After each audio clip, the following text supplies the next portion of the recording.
Welcome to this episode of Orthodontics in Interview. Thank you, Nikhilesh Vaid, for joining me here for one of our rare live podcasts. It's an absolute pleasure to be here, Farooq. You've grown to be a friend, somebody that I immensely respect for what you're selflessly doing for orthodontics, and it's an absolute pleasure to be here right in your hometown. Thank you for joining me. Thank you for that. I don't usually get introduced on my own podcast, but thank you. I'll take it. So, Nikhilesh, I've been watching you and I've had the real honor to get to know you. And in this podcast, I want to explore your journeys. I want to explore your reflections as somebody who's been contributing for over 2 decades to the field of orthodontics. And I really want to know how that's shaped you, molded you, and what your thoughts are for the next generation of orthodontists coming through. So, for the very few who don't know about Professor Nikilesh Vaid, he is the most recent past president of the World Federation of Orthodontics. He is the current editor-in-chief of Seminars in Orthodontics, adjunctive professor in Chicago and also in Hong Kong. Nikilesh Vaid has been based both in Dubai and in Mumbai over in India. He's an active member of the Edward Angle Society, the North Atlantic component, published over 200 peer-reviewed publications, lectured across the world in pretty much every country that there is in this world. He's also lectured 12 times at the AAO, an incredible achievement for one of our most revered institutions. He has many interests within orthodontics that we're going to explore today, but it's really about advancing our profession in both in terms of research and in terms of institutional leadership. You have interests outside of orthodontics. I don't know how you have time. Bollywood, modern Indian art, cricket, and dry martinis. So the first thing I wanted to ask you really centers down on your research publications. And actually, I want to ask you it from a different lens. There's a publication a few years ago by Constance Wong and Martin Coburn, published in 21, which looked at orthodontic publications and authors. They showed around a decade's worth of publications. Most publications in orthodontics were retrospective, 38%. 11% were case reports. That's number 2. Number 3 was 10% were narrative reviews. Only 2.4% were RCTs. We're all familiar with the hierarchy of evidence. We all know the value of randomized controlled trials. My question to you, Nikhilesh, to start with, is why are we producing weak evidence? That's a very interesting question. And I think at a subconscious level, everybody knows the answers to this, right? Conducting a randomized trial, conducting a prospective trial by itself is not that easy. All over the world, there are issues that we're grappling with in terms of research. One of them is funding. It is very expensive to conduct a prospective trial. Who will fund it? If you're looking at federal agencies to fund it, is that the best use of the taxpayers' money? Is it going to find something that you don't already know? Another very interesting finding, and this is, in fact, as you asked me this question, I didn't know you were going to ask me this question, but this is something that has come fresh off the pan, if you may say, because we're working on a paper with Professor Sat Reddy from University of Illinois and Prof. Sumit Yadav and Prof. Alansari from Saudi Arabia. We're working on a paper currently which looks at a 20-year impact of orthodontic publications. And there is a metric that is used by NIH in the United States, which looks at the relative citation ratio of papers and the ACR, which is what is the possibility of that paper being actually translated into actual science and clinical protocols. When they did this analysis, and Sat came up with this statistic, and I just have brought tables that came into me yesterday, I was surprised that over a 25-year perspective in orthodontics, the mean average of our studies, irrespective of whatever is the nature of evidence, actually translating to real science and clinical protocols is between 30 to 40%, which is very, very low. So now, if this stat is available to a funding agency, how do you expect them to fund it? Second is orthodontics is also uniquely positioned, right? It's a long-term treatment. There could be, so we are looking at fragmented databases. We're looking at trials that have been conducted on small sample sizes in a given population. No uniform protocols for multi-centric trials that exist in different parts of the world. No uniform methodology. I mean, when you look at the classic class 2 trials, right, that is one area where we have some amount of prospective evidence. Yes. The inclusion criteria in 5 studies around the world were totally different. Right? Now, so that explains few of the challenges when it comes to prospective trials. Then there are issues like protocol shift, because if you're going to have multiple operators, does protocol tend to shift over a period of time? Are we reporting these changes? And in terms of what kind of statistical inferences are we drawing from our studies? All of these factors compound, and we will be writing about this, and you should read about this in a paper that will be upcoming very soon, are factors that confound interpretation of data that's already available.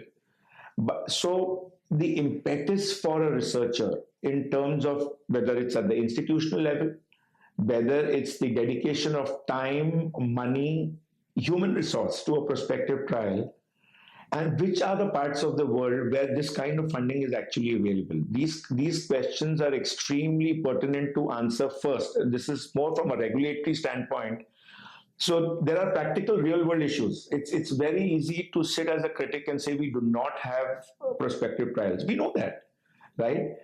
We also know what the problems are. I'm actually preaching to the choir, because everybody knows what the problems inherently are.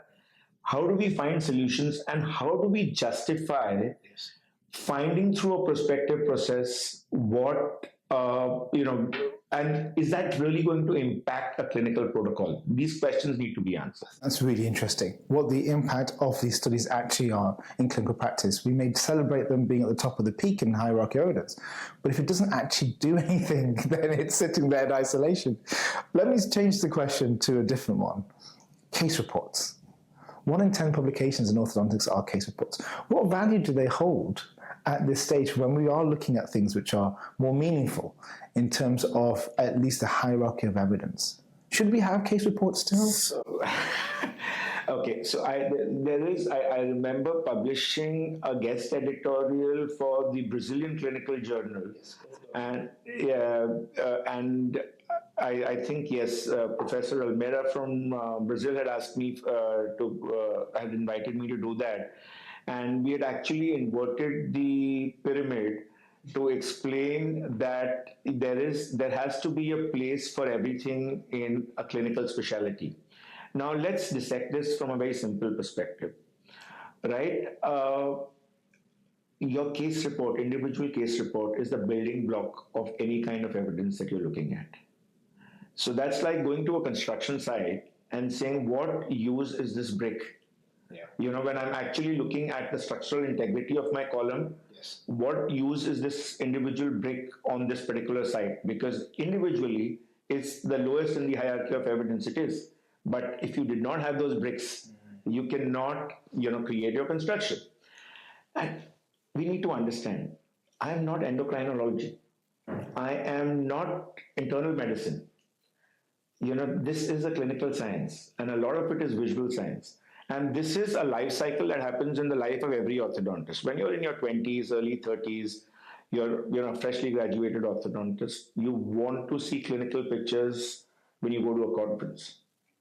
A decade later, you want a mix of things. Yeah. You want to see clinical pictures coupled probably with more of radiographic or imaging evidence. And then comes a point in your life where you actually want to see p-values, you want to see graphs, you want to see tables, you want to see implications, you want to see PROMs, patient-reported outcomes. So just like the life cycle of an orthodontist evolves, that's exactly the cycle that science follows as well. It's necessary. Great. Fantastic. Collaborators.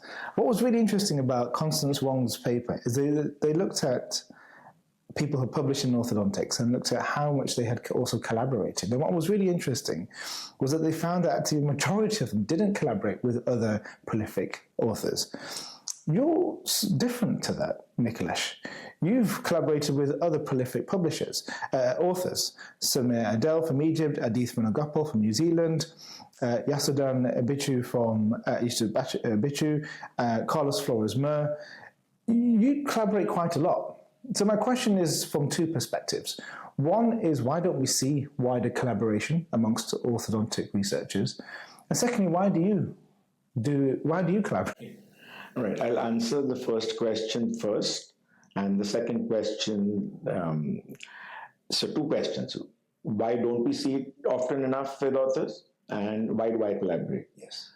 Okay, so the first question, now there is a very recent paper that we published in Orthodontics and Craniofacial Research. The first author is Sarah Abu Arka from University of Florida. And this was basically an idea that I had. I was just having a chat with her and Dalia Mukrabi. And then we put a protocol together, and there was a fantastic team of librarians at that school, and the study was carried out where we looked at authorial influences in orthodontic scholarship, right? And so I would really request you to have a look at that paper where we wanted to find out what are the factors that make papers impactful. So there were 4 factors or 5 factors. There was a lot of complex statistics that was involved to actually find out meaningful information. And the database used was Scopus. Contrary to a lot of beliefs where people think Google Scholar is the be-all and end-all of citation databases. No, for academic purposes, it's Scopus that is used. And there was an AI algorithm used, and what we figured out that actually collaboration is, in addition to other factors, which I will not get into, collaboration is one of the top 4 factors that are responsible for impactful papers. So it is important. We are seeing a pattern in orthodontic papers of collaboration, but I know that there are barriers. A lot of authors want to be, I think it's also got to do with the history of our specialty. We love prima donnas. We like, so, even science people want to be solo authors. But I think that's a generational shift. It's changing. Okay. It is changing amongst the younger generation. And if you ask me, why do I collaborate? Well, because I'm a person with very limited means, with very limited intellect, with very limited abilities on what I can. So I just believe that if I work with other people, we are enhancing each other's capabilities. So, the best teams are where only the team members know who's doing what. Yeah, and that is only when you realize through the power of collaboration, because each one of us, whether I've collaborated with Neil, with Adit, with Carlos, each one of them bring a skill set that is very different from mine. And this way we enhance the ultimate product that we are putting out, and also in terms of what we are contributing to science. I find it also difficult to be thought of as a researcher because this is something that happened to me by accident. I'm essentially a clinician who had questions, and suddenly, I realized that I could communicate through the written word, and one thing led to another. I have never been, for the most part of my life, a career academic in employment. So, when that's the case, the resources are very limited. In that kind of a scenario, you need intellectual skill sets which you can, exchange with each other when you collaborate. And similarly, when it comes to data-driven studies, it's extremely important that we do have access to more than one particular center for large data sets. And that is going to be the big game changer when we look at information and the way we analyze it in future. So it is collaboration. A is healthy, yes, and it's important for the future of our specialty. Excellent. In terms of now looking, so we've reflected upon things from a research perspective. Now I want to switch track and talk about institutions. So obviously you've been involved with the WFO, you've been involved with seminars as far as a publication side goes, but you've also been honoured by other institutions, the European Line Society giving you honorary fellowship, the British Orthodontic Society, Distinguished Members Award. You've seen institutions from inside and out. And my question to you is, what do you see as a pressing matter for our institutions in orthodontics? This is a very loaded question. All right. It's important to look at institutions in the right context. Now, from a WFO perspective, the affiliate associations of the WFO are national orthodontic societies or regional orthodontic societies for a given continent, not technique-specific societies. Because the moment you have a society or an association dedicated to a specific technique, there are agendas that come into play. As far as national orthodontic societies are concerned, they are the voice of the specialty in that geographical part of the world. And it's important for every single orthodontist to support the national society. What is the biggest challenge? Well, this is something that in my tenure at the World Federation of Orthodontists, I remember having this discussion with a lot of colleagues who were leaders of their respective societies.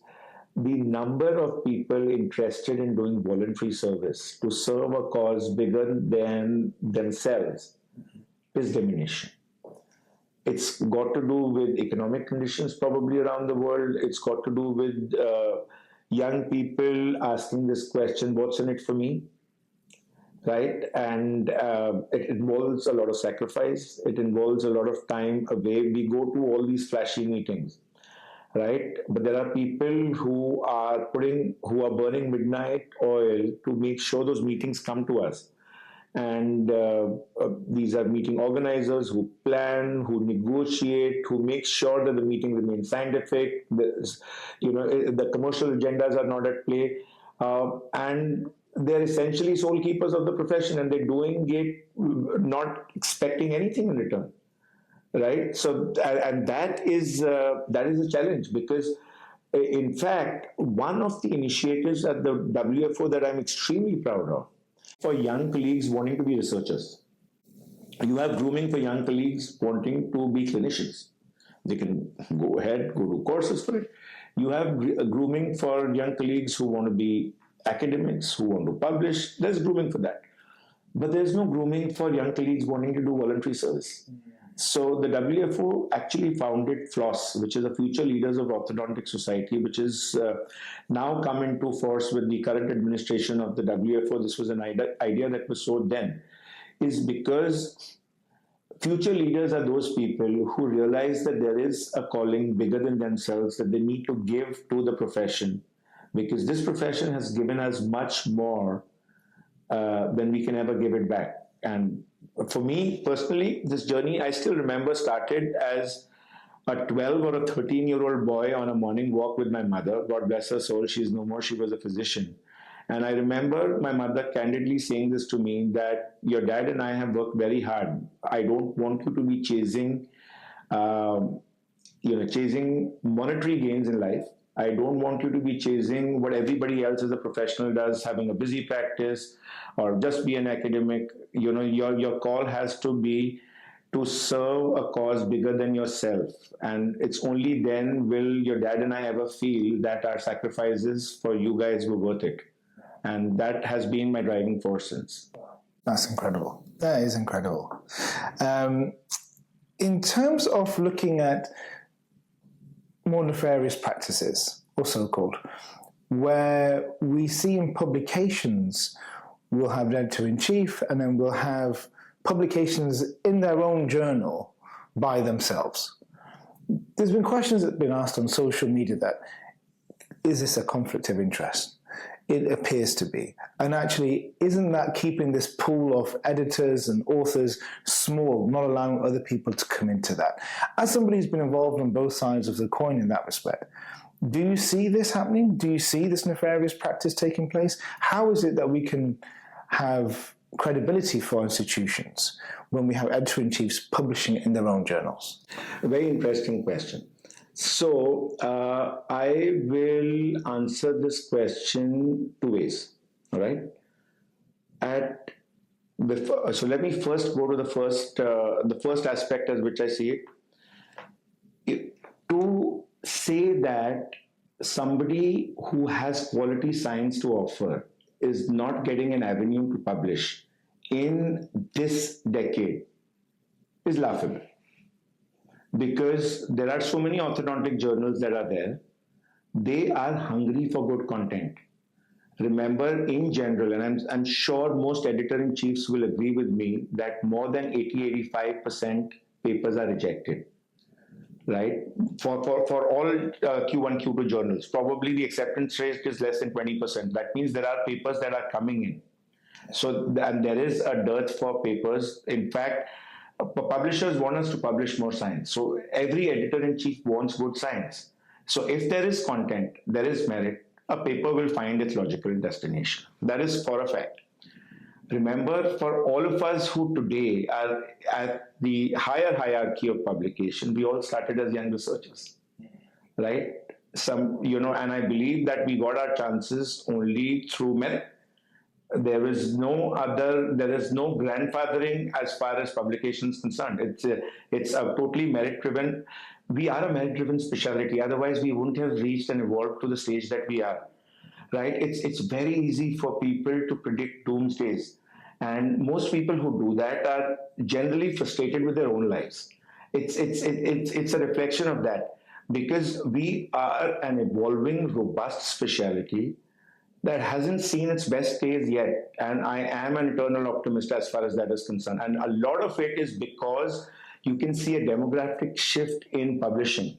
If you look at a lot of the data that's happening, traditional places where papers used to be published from is no longer the case. You see good science coming in from all parts of the world.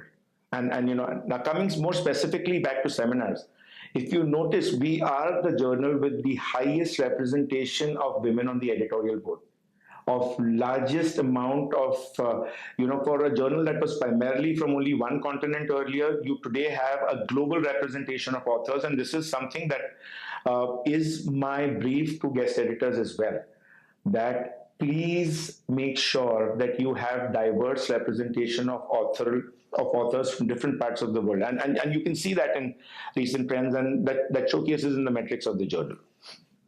Now to the second part of it. It's important, and I don't think many people know this. I know this because for seminars in orthodontics, we use the Elsevier portal. The moment anybody, forget editor-in-chief or a guest editor, for my journal, a guest editor, because that they serve as the editor for all practical purposes for that given thematic issue. But for other journals, it could be the associate editor.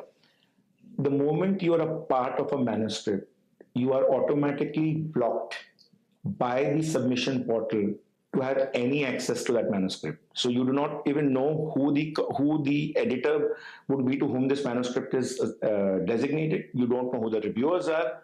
And it follows the normal process, and a conflict of interest declaration is there at the end of this paper.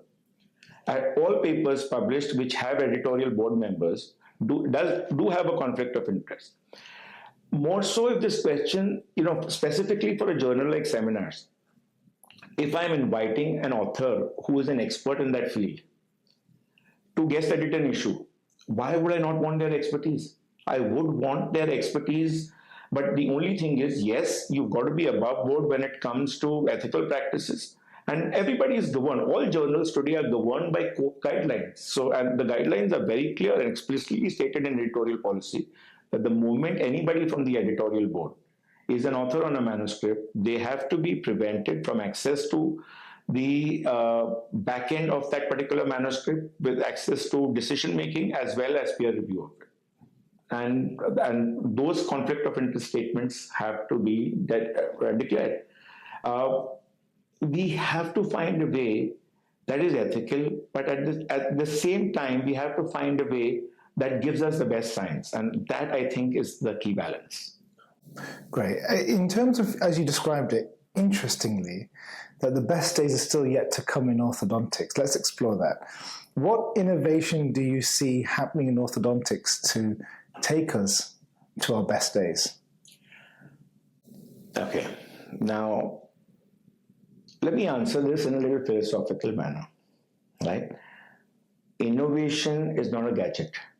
Innovation is not technology. Innovation is asking critical questions based or intelligent questions and finding answers for that. If I were to do crystal gazing, and I in fact spoke about this at my lecture at the AAO annual session this year in Orlando. I remember talking about it, and I'm not somebody.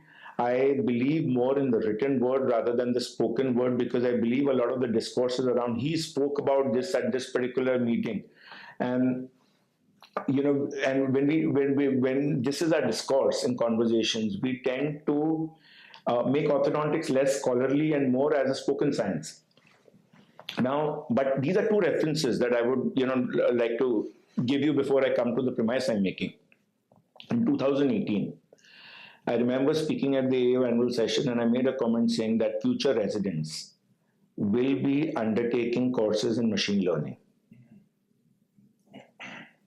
8 years down the line, that is absolutely a reality, and in certain parts of the world, orthodontic residents do take machine learning courses. Yes. In fact, my 4-year-olds are going to be going to summer school to learn some amount of baby coding.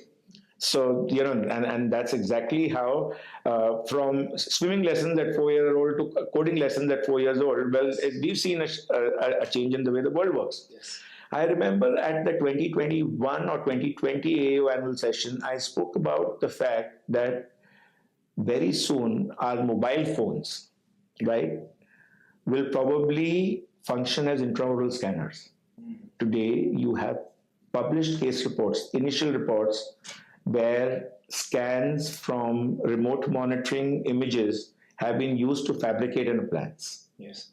Right? So the proof of the pudding is always in eating it. So if an appliance can be fabricated and fitted, yes, it means that you do have some amount of accuracy in terms of what this device can do. Now, when I come to the next crystal gazing, I think there is a paper that very few people talk about. I again go back to a journal that probably is not so much in discourse, is OCR, Orthodontics and Craniofacial Research, edited by Professor Michelotti. There was a paper by Prof. Satala Reddy, Prof. Sunil Badra, and the team. It was based on deliberations at the Coast, which is a meeting of educators that they have in the United States.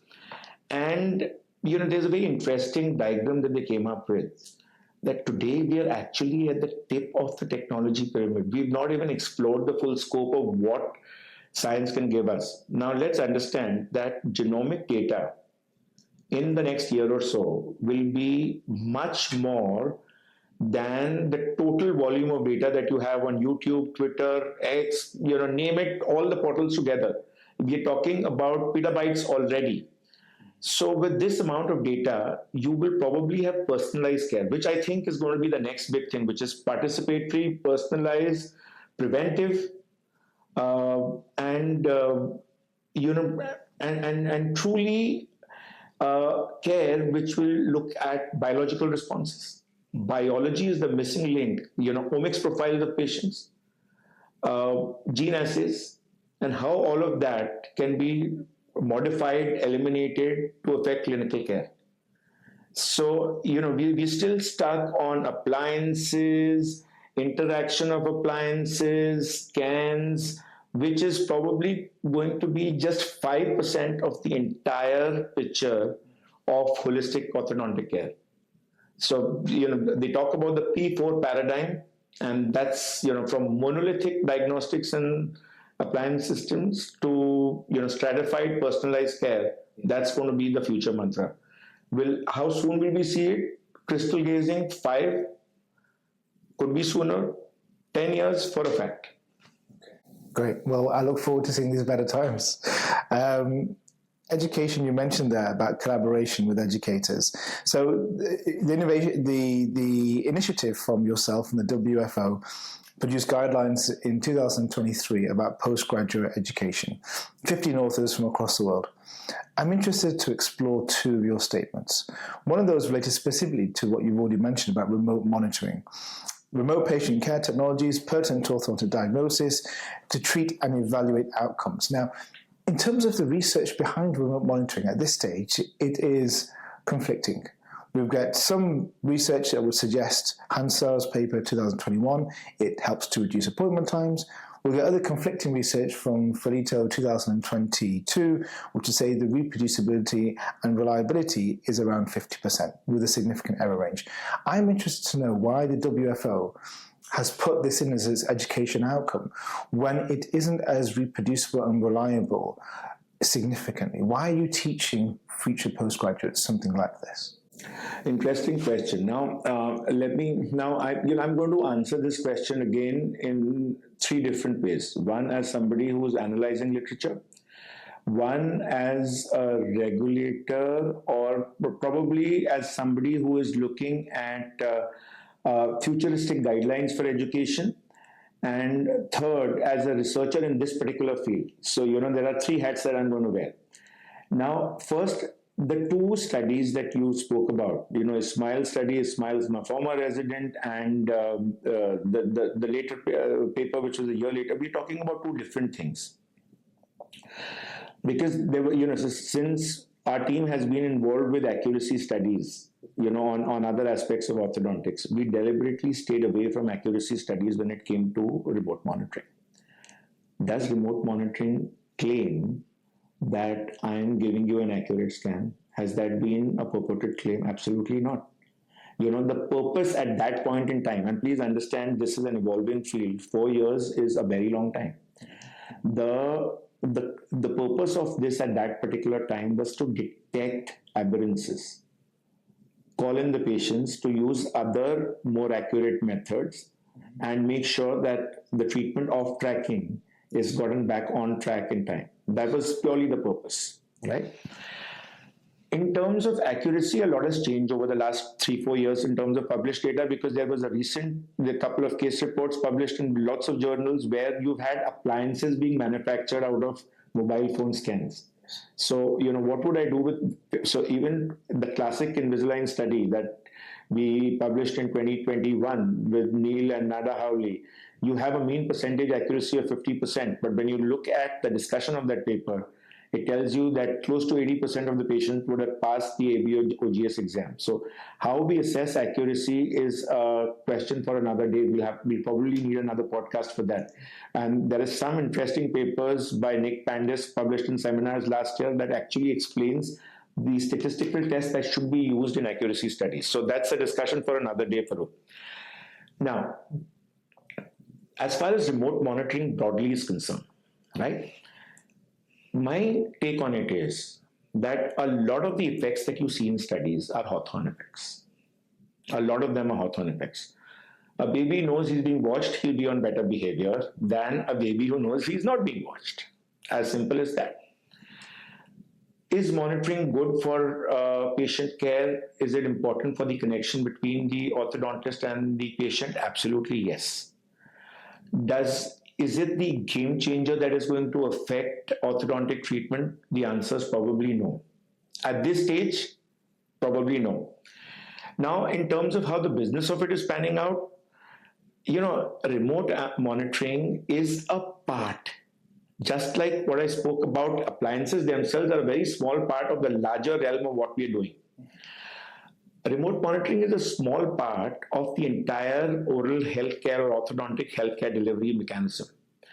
Ideally, does it have a future? It has a great future if orthodontists and patients do not have to pay additionally for it.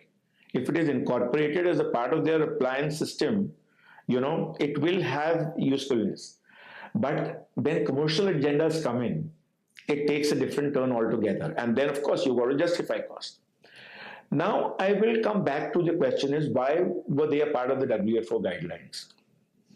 There have been numerous papers published over the last decade that have spoken about how in orthodontics, we introduce products and then conduct trials about them. This has been the standard thing that has been happening in our profession for a long time. We kind of missed the bus on this as far as clear aligner therapy was concerned, where the source of education became appliance-centric conferences and user group meetings run by commercial agendas rather than academic institutions. If there is a new technology on the anvil, who should be the one examining it? Should it not be an academic institution? Should it not be taught through the rigors of an academic institution where you've got an independent professor asking provocative questions while that information is being disseminated to students? Isn't that our moral responsibility? And that is where these guidelines are looking at incorporating futuristic trends into education. So I hope I get the perspective on it right.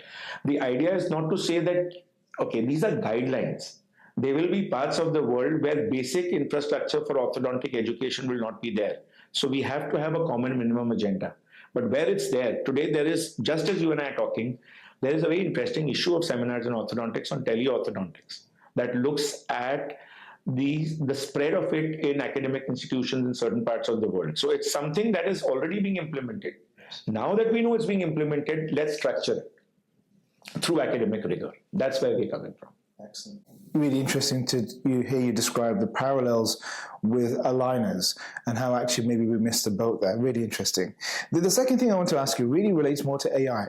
So part of your guidelines also recommend recognizing, evaluating, integrating as appropriate current and innovative technologies. Now, in terms of AI, we're at a point of inflection both in terms of society and in terms of our profession. AI can very accurately now assess our cephalograms and do analysis to a degree of accuracy.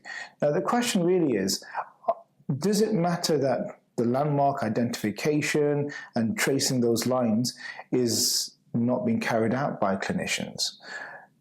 And actually we get the information there, and we're only going to use information, so therefore knowing how those landmarks are identified becomes irrelevant because the computer's doing it.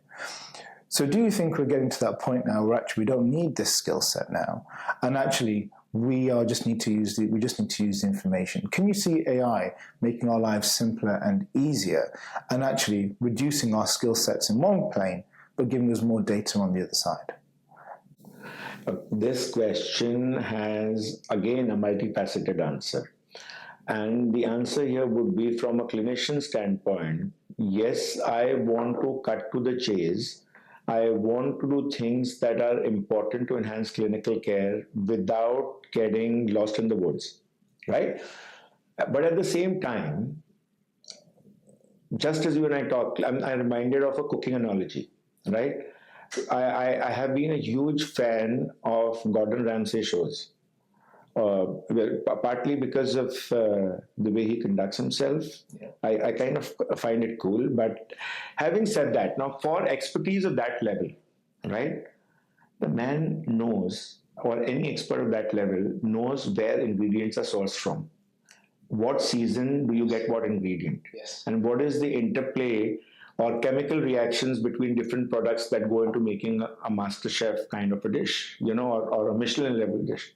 So if you've got to be a Michelin star orthodontist, right, knowing every single nuance, being able to fix the cephalostat in your office, or even being able to repair the suction of your dental chair units, yes, are factors that are responsible in building up that holistic feature. Do you need to do everything yourself? Probably not. And similarly, that could be the case in point as far as identification of landmarks. In the future, am I going to be looking at relevance of numbers, or probably just a heat map, in the way we express data? Absolutely. AI could be spoken about as a double-edged sword. However, you will see that with the incorporation of technology in general, AI is one small part of it, and I have in fact used this analogy a couple of times. AI is information technology. AI is the technology. Information is the big data. When you start applying big data, you will start looking at research outcomes differently. You will see a lot of the obscure, what were supposed to be secondary outcomes in studies and being touted as big findings become absolute irrelevant. So it'll have a huge role as far as orthodontics as a specialty is concerned. In terms of clinical care, yes, it allows us to spend more time on the humane aspects of orthodontics. But can AI make mistakes? Of course, which is why reliability and testing of these algorithms is done at the back end.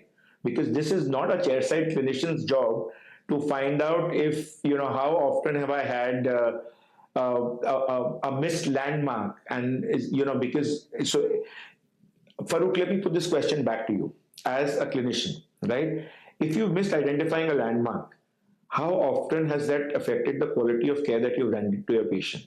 Put your hand on your heart and tell me that honestly as a clinician.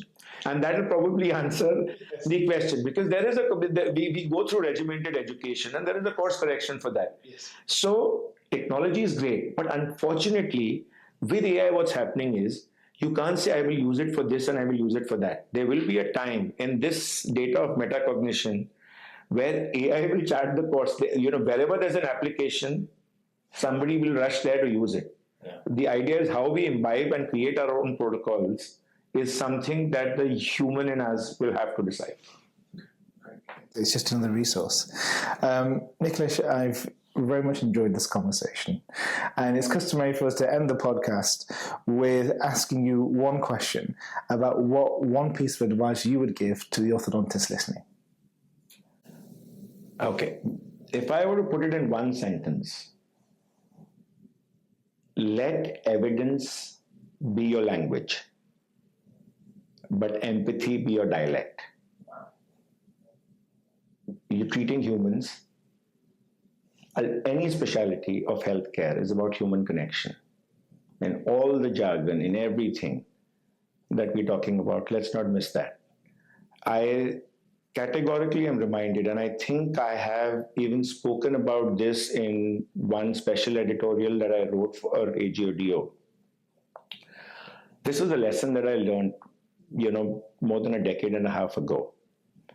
There was a parent who came to me with their child. This is in Mumbai, and they had gone to several clinicians for second, third, fourth, fifth opinions, and they came to me. And they said that, we went to this particular doctor and that particular doctor, and he says, what do you think about them? And I said, they're all honorable people. So he said, but, this particular doctor did not say kind things about you. I said, he's an honorable person. And he says, you have nothing negative to say about those people. I said, no, they're my colleagues and they're very good orthodontists. And if you decided to have treatment for your child with them, they would be in very good care. They left. They came back a few days later to book an appointment and they said, doctor, we want to start treatment, but I want to talk to you, before we start.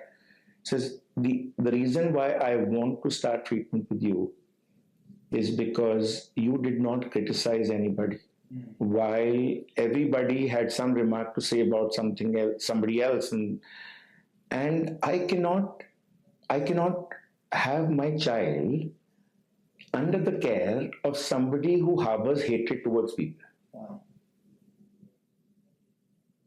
I started to question myself as to what is it that we've learned in orthodontics? What is it that we need to unlearn? And how we need to look at the world? Let's start thinking like parents. Yes. Who are the healthcare providers that we would want to touch our kids, yes, to care for our kids? And, and essentially that is who we are. That is what our profession is all about. Nikhilesh, I've got you something small.